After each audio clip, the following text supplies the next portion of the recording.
Boa noite, pessoal. Obrigado aí por comparecerem em mais essa reunião.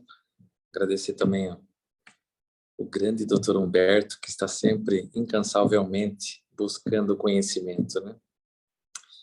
E o objetivo desta aula é tentar dar um pouco de suporte para que os colegas eles tenham assim dados para quando mudar de técnica, ou se você for apresentado a um novo tipo de produto, saber mais ou menos o que esperar, né? Porque uma coisa é a gente fazer só porque o outro falou e a outra é tentar entender o porquê que aquilo está acontecendo, né? Então, assim, para os alunos da faculdade que não sabem ainda o que é o ceratocone, então, o ceratocone, ele é uma doença, é uma ectasia corneana, onde você tem praticamente uma herniação do tecido da córnea. E essa herniação, ela provoca uma distorção da imagem, a tal ponto onde existem casos onde o paciente ele tem que fazer uma cirurgia. E essa história do crosslinking, ela é muito antiga, ela vem de 1998, quando esses três senhores da Universidade de Dresden, eles começaram a estudar se haveria alguma possibilidade de usar a mesma técnica que os dentistas usavam para fazer a fotopolimerização de materiais nos dentes dos pacientes em olhos humanos. Então, principalmente esse senhor do meio, o Theo Seiler, ele que é o mais conhecido dessa história toda.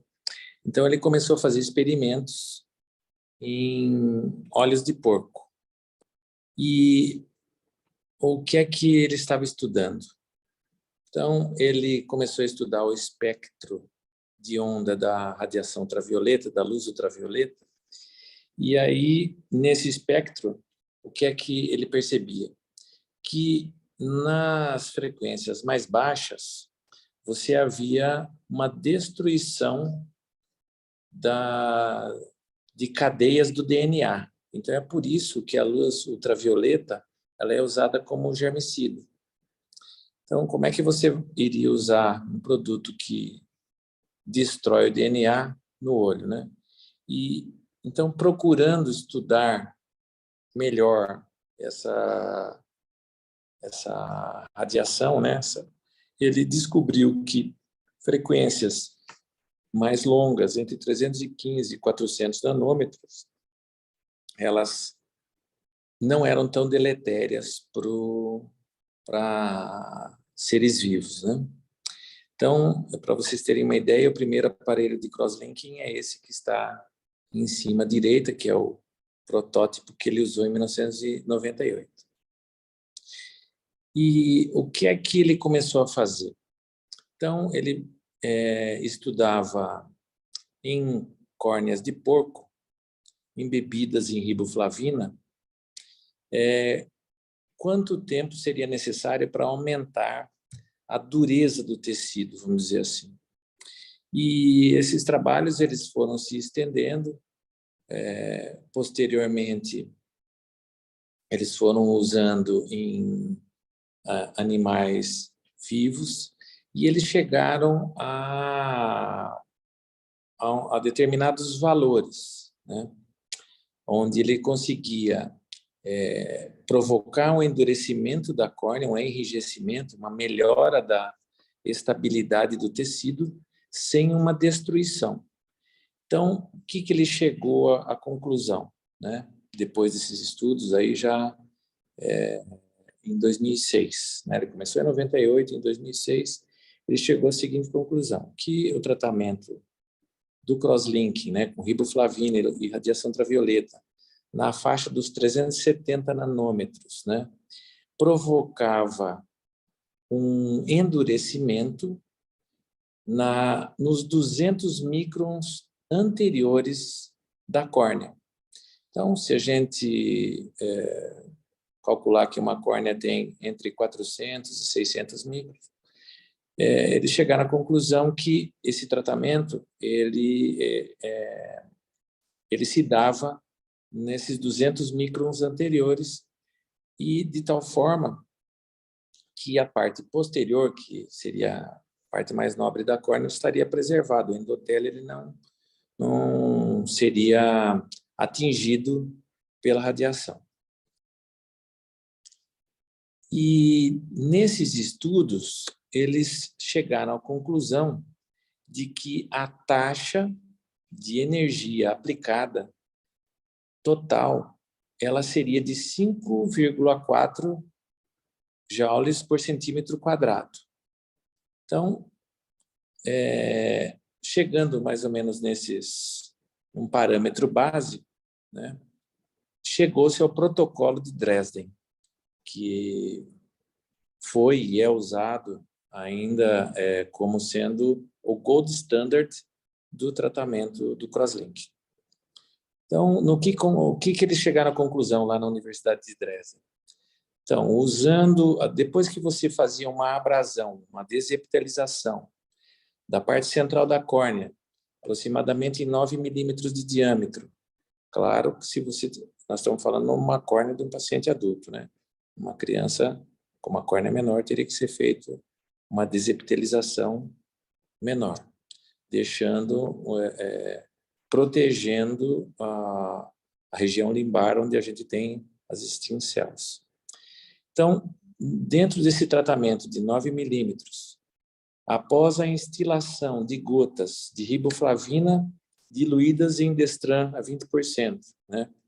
Cada 3 minutos por 30 minutos, eles levavam o paciente à lâmpada de fenda e, olhando na lâmpada de fenda, se eles conseguissem, com a luz azul, ver partículas da riboflavina na câmara anterior, então ele se sentia seguro para iniciar o tratamento, porque ele sabia que toda a córnea havia sido embebida, né?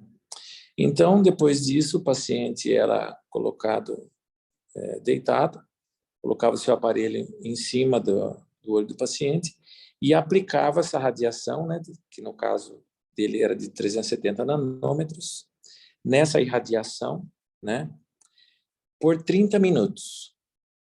Depois disso, desliga o aparelho, coloca-se uma lente de contato terapêutica e você colocava um colírio anestésico. Também, a cada 3 minutos, durante esses 30 minutos, o olho também você pingava essa mesma solução. E uma coisa muito interessante desse tratamento é que o Destran, ele provoca, após 5, 10 minutos que você está pingando ali no olho, ele provoca uma desidratação da córnea. Então, o que eles notaram nesses tratamentos? Que após uns 15 minutos que eles estavam pingando o Destran, a córnea, que vamos supor, se tinha 450 micra de espessura, com o paquímetro, ela caía para 420. Ou se ela tinha 400, iria para uns 370, né? E que após 30 minutos dessas instilações, a córnea voltava na espessura normal. E isso é um fator muito importante. Eu gostaria que vocês lembrassem desse detalhe. E o que é que chegou-se à conclusão? Qual é o mecanismo de ação do crosslink? Então, se a gente pensar que numa córnea ectásica você tem assim uma baixa ligação entre as fibras de colágeno, e isso provoca um enfraquecimento do tecido e essa herniação, né, da córnea, que pode também acontecer num caso de uma ectasia pós uma cirurgia refrativa, ou em outras ectasias, que já são um pouco mais difíceis da gente encontrar. Então, após o tratamento, havia um aumento das ligações entre as fibras de colágeno, né? E a córnea, ela ficava um pouco mais fina, menos espessa, mas bem mais rígida. E qual é o mecanismo de ação? Porque às vezes a gente fica pensando assim, mas o crosslinking é um laser, o que é que provoca esse enrijecimento da córnea? E, na verdade, o tratamento do crosslinking, ele é uma reação fotoquímica, né? Onde nós temos as fibras de colágeno e, na presença da riboflavina, que serve como um catalisador, e da luz ultravioleta, existe a formação de um superóxido. Então, a molécula de oxigênio, ela fica ionizada. É diferente de você ter uma molécula de ozônio, que seria O3, não é isso. Então, você tem a formação de um oxigênio, que é dito um oxigênio singuleto. Ele tem um átomo de elétron que fica circulando em contraponto de outro átomo na mesma esfera, onde ele está no mesmo nível, onde ele está girando. E esse elétron, ele é que vai entrar e vai provocar a criação de pontes entre as fibras de colágeno. Então, basicamente, o que é que você precisa para ter o tratamento? Uma boa quantidade de oxigênio, a riboflavina e a energia sendo aplicada nas fibras de colágeno. Então, esse é o mecanismo de ação. Aí, assim, sabendo desse mecanismo de ação, nós vamos ver os métodos que surgiram após o protocolo de Dresden. Dentro das situações que podem acontecer, né, o que a gente quer é óbvio que haja esse enrijecimento da córnea, uma certa aplanamento corneano discreto, tanto é que a gente vê que tem alguns pacientes que têm uma regressão do componente esférico negativo após o tratamento, mas a gente tem problemas que surgiram com o protocolo de Dresden, que foi a formação de um haze que é diferente do haze da cirurgia refrativa. Ele é provocado por uma apoptose mesmo celular, ele demora mais tempo para desaparecer. E vocês lembram quando dentro do protocolo estava escrito uma desepitelização de 9 milímetros, né?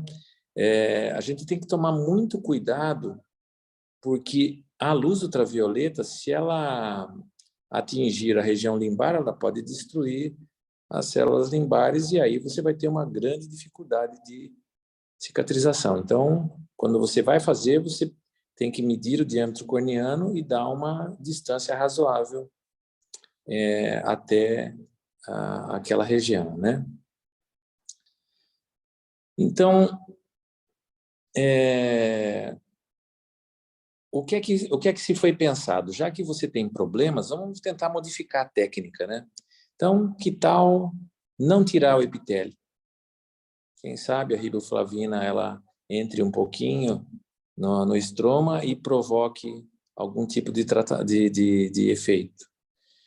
E apesar de você ter trabalhos que mostrem algum efeito, né, nesse mesmo sem a retirada do epitélio, mas existe um consenso hoje em dia de que o crosslinking ele não é efetivo se você não retirar o epitélio com a riboflavina que nós temos comercialmente, né? E o que é que se chegou à conclusão? Que a molécula da riboflavina ela é muito grande para passar pelo epitélio. Então, por mais que você faça o embebimento e pingue o colírio, ela não vai conseguir passar pela membrana de Bowman, porque o epitélio ele vai impedir essa passagem, né? E então, hoje em dia, o consenso é que você deve retirar mesmo o epitélio para você ter um bom efeito. Uma outra coisa também importante é o seguinte, que num dos trabalhos que foi feito por um dos colegas lá do Theo Seiler, eles fizeram estudos com quantidades de energia e com espessuras diferentes de córnea. E chegou-se a um consenso que dentro do tratamento do protocolo de Dresden não se deve fazer a aplicação da luz em córneas inferiores a 400 micra. Porque se a córnea ela tem, como você tem praticamente 80% de toda a energia absorvida nos 200 micras anteriores, mas esses 20% eles poderiam chegar no endotélio em córneas abaixo de 400. E é por isso que nos protocolos, inclusive no protocolo de aceitação do paciente para se a gente for, por exemplo, na Unimed, solicitar para um paciente para fazer o tratamento, então um dos parâmetros que é pedido é córnea acima de 400 micra. É por causa desses estudos. Claro que isso é questionável e eu vou explicar por que mais para frente, tá? Então, bom, se a gente tem que tirar o epitélio, se chegou a essa conclusão que tem que se tirar o epitélio, o que a gente poderia fazer para tentar minimizar o transtorno que é a cirurgia? Então, pensou-se em diminuir o tempo do tratamento, mas mantendo a mesma quantidade de energia. Então, depois de vários estudos, chegou-se à conclusão que se você fizer um tratamento de 10 minutos, você tem não a mesma efetividade do protocolo de Dresden, mas o tratamento ele é eficaz o suficiente para casos onde você não tem uma evolução tão rápida, né? Então, casos de média gravidade, vamos supor, onde você tem uma evolução lenta, então, chegou-se à conclusão que 10 minutos é o suficiente. 10 minutos da aplicação da luz é o suficiente para você ter um resultado razoável. E como é que você mede isso? No OCT, você consegue ver uma linha de demarcação que provavelmente ela aparece pela formação de uma discreta fibrose naquela região.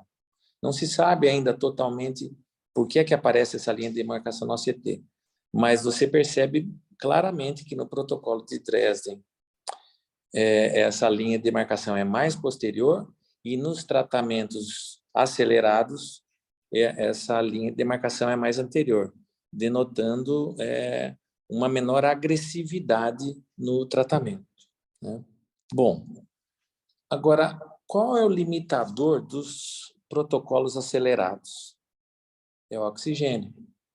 Porque se você joga uma quantidade de energia muito grande, mas você não tem oxigênio suficiente, como a gente falou, não há formação daquele oxigênio energizado, e aí não há formação de pontes.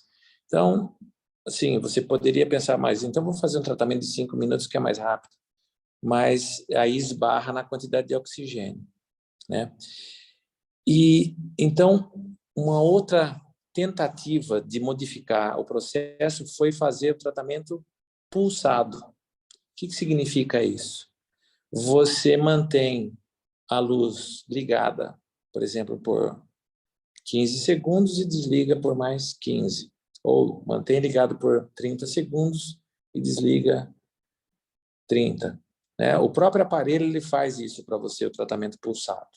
Existe uma empresa chamada Avedro, e essa empresa, o laser deles é assim, o standard deles é fazer o tratamento pulsado. Também é questionável, porque você não consegue mensurar a quantidade de oxigênio que entra nesse período onde você está com a luz desligada.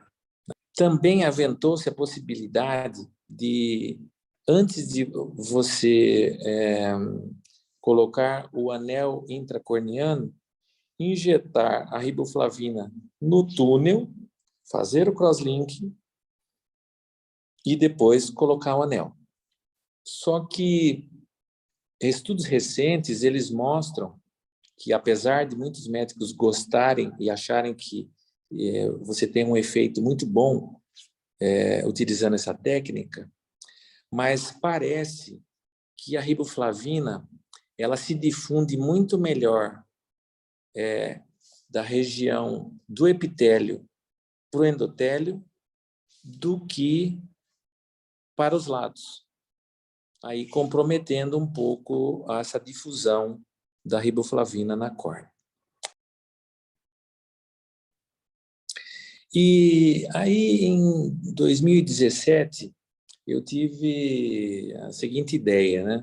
Como era muito difícil na época a gente deixar, principalmente crianças com o olho aberto, meia hora pingando ali a riboflavina, eu pensei em bolar uma lente de contato que fosse como se fosse um depósito de riboflavina, e então eu colocava a riboflavina nessa lente de contato que vinha estéreo. A Medifacus ela fez umas 20 lentes para mim na época, então vieram todas esterilizadas, e a gente colocava a riboflavina nela e virava no olho do paciente. Então eu fiz essa publicação em 2017 numa revista, aí a lente que a gente bolou na época. E aí, como a gente fazia? Então, a lente ela era virada rápido no olho do paciente, ali já estava com a córnea já debridada, e deixava a lente ali por 30 minutos. Mas, como a medicina está sempre evoluindo, o que é que se descobriu? Aqui no Brasil, havia uma dificuldade de você fazer a diluição da riboflavina no Dextran. E em São Paulo tem um farmacêutico que era dono de uma empresa chamada Oftalmos, e ele teve na época a seguinte ideia: puxa, nós temos aqui a metilcelulose aqui no Brasil, ela é barata, muito fácil de você trabalhar com ela. Vamos diluir a riboflavina na metilcelulose. E assim foi feito. Então, no Brasil, começou-se a usar a riboflavina embebida em metilcelulose, e o que é que foi descoberto? Que a penetração dela no estroma é muito maior, é muito mais rápido do que o Dextran. E, melhor ainda, ela não provocava aquela desidratação inicial dos 15 minutos. Então, não havia necessidade de esperar os 30 minutos. E hoje em dia, principalmente o Marconi Santiago, que eu considero uma das pessoas que mais entendem de crosslinking aqui no Brasil, ele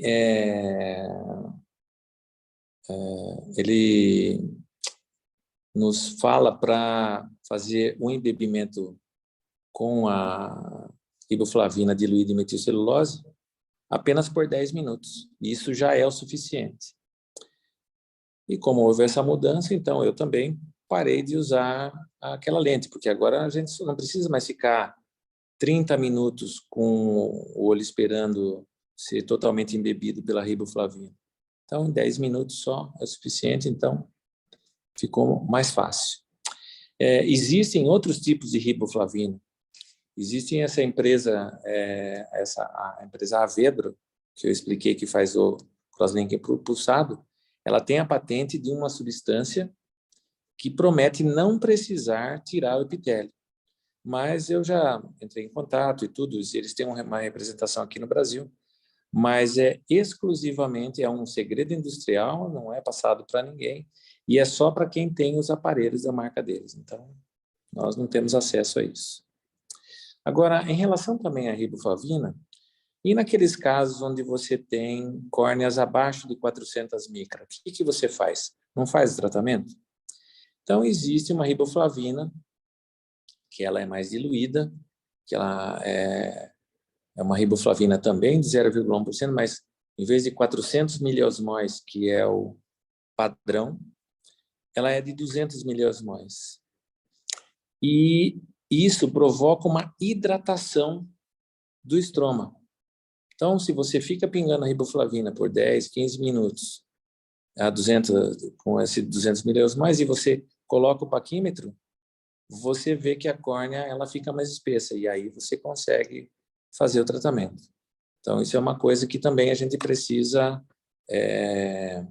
conversar, né, dentro dos protocolos que são aceitos pelas operadoras de saúde, porque isso é uma forma que você tem de fazer o tratamento em córneas mais finas, sem o risco de lesar o endotélio.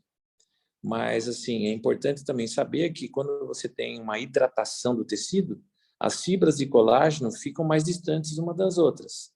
E aí você tem um menor efeito de criação de pontes. Então, o tratamento não é tão eficaz como numa córnea mais espessa.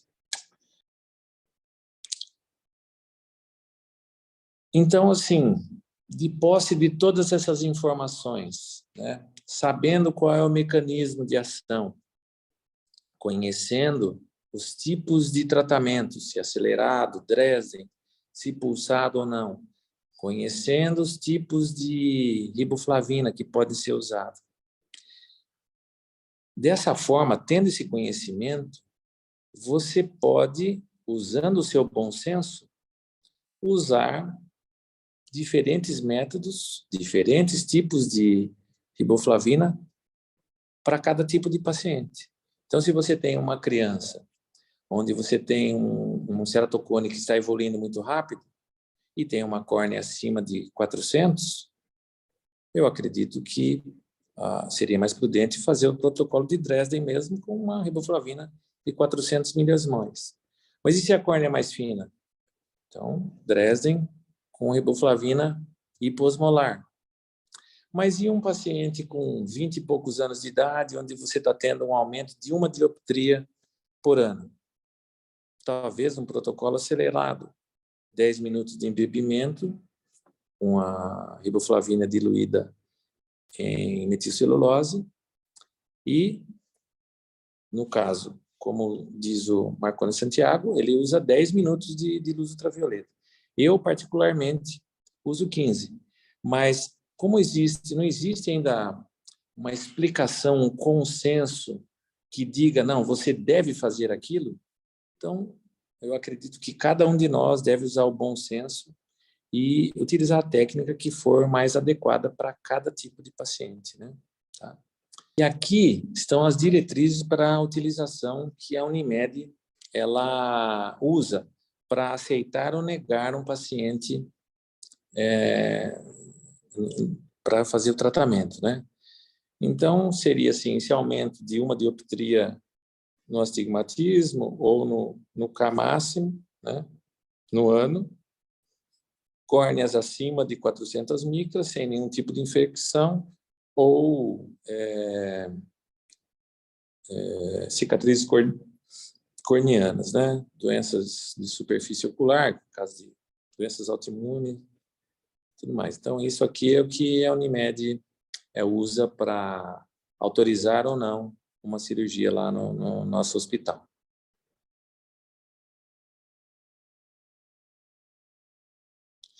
E está fazendo mais ou menos já uns 2 anos, mas que num dos congressos que teve da Soblec, onde eu dei essa mesma palestra, só que com o conhecimento que a gente tinha na época, claro, né? Então, nós criamos um grupo de WhatsApp. E nesse grupo, então, os colegas eles vão colocando as dúvidas, né? Então, surgiu já muita coisa, eu aprendi muita coisa também, né? E o que a gente consegue ver também aí em trabalhos novos ou em congressos, a gente costuma passar também nesse grupo. Então, se alguns colegas quiserem entrar, não tiver inscrito, é só mandar uma mensagem que a gente adiciona, né? Tá? Bom, então, esta parte eu vou encerrar e eu vou passar para algumas coisas assim que eu acho importantes para mostrar no nosso aparelho que nós temos lá no nosso hospital, né?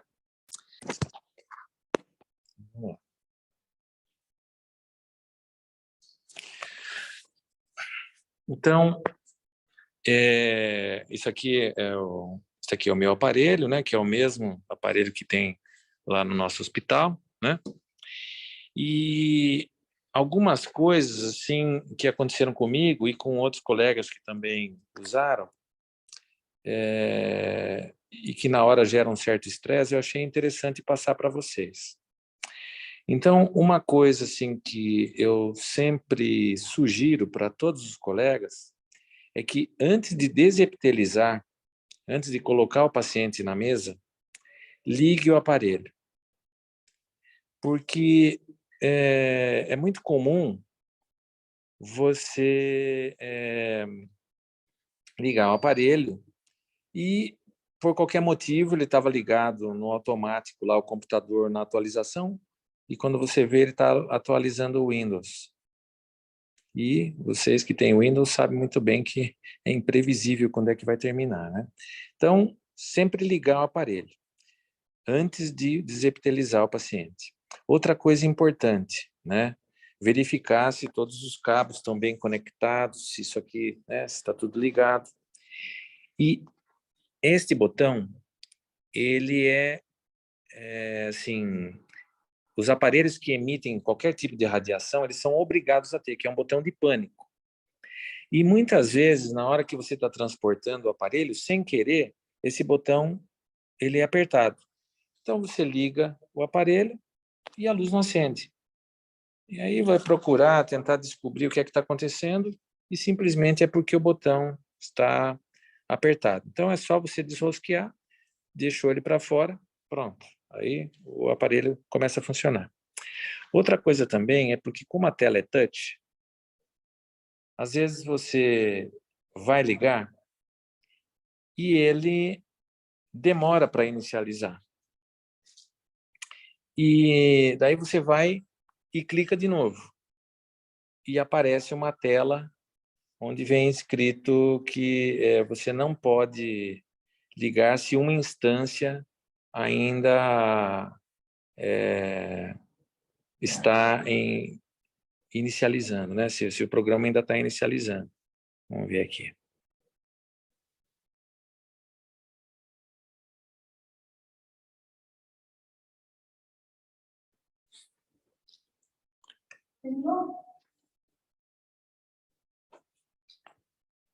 Tá, vai estar ligando, né?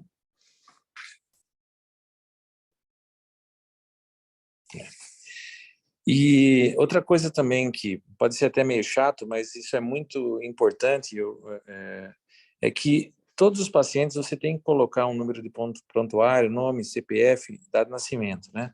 Então eu coloquei aqui o meu nome.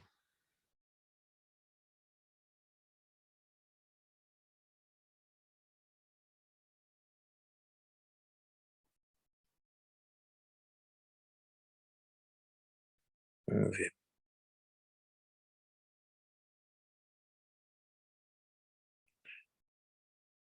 Vou colocar o teste aqui. Então, vamos colocar o teste, pré-tratamento. Então, por isso que é importante você você ter esse cadastro, porque ele mostra para a gente que o tratamento, vamos supor, como eu comecei e desliguei, ele foi interrompido. E isso é uma coisa muito importante, porque se acontecer qualquer problema durante a cirurgia, se o paciente ficar nervoso e precisar parar, você pode, a qualquer momento, refazer o tratamento do paciente e começar de onde você parou, né? Vamos ver aqui.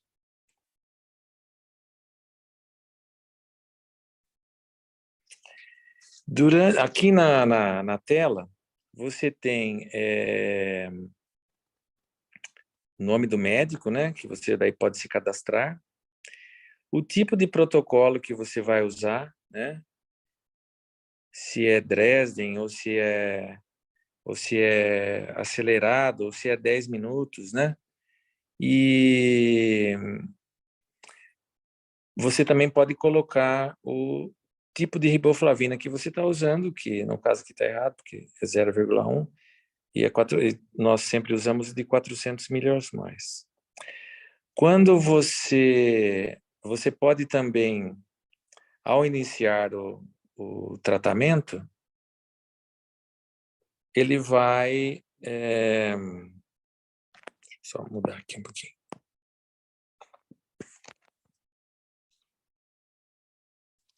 Então, quando você vai iniciar o tratamento, uma coisa que é importante é, já que nós vamos fazer o tratamento, em alguns casos, no modo acelerado, que são 10 minutos, se você,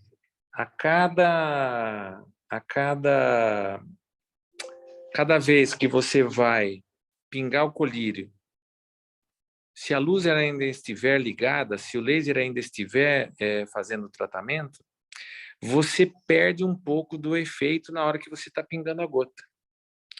Então, o nosso aparelho, ele, a cada 2 minutos, ele para, a luz apaga, e você tem tempo de pingar a gota, ver que ela espalhou bem, e depois você inicia novamente, né?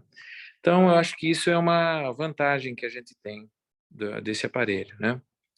E todos os dados, eles ficam gravados numa base de dados e que, inclusive até para documentação, eu acho que é importante. Então, muito obrigado, uma boa noite para todo mundo, né? E até a próxima.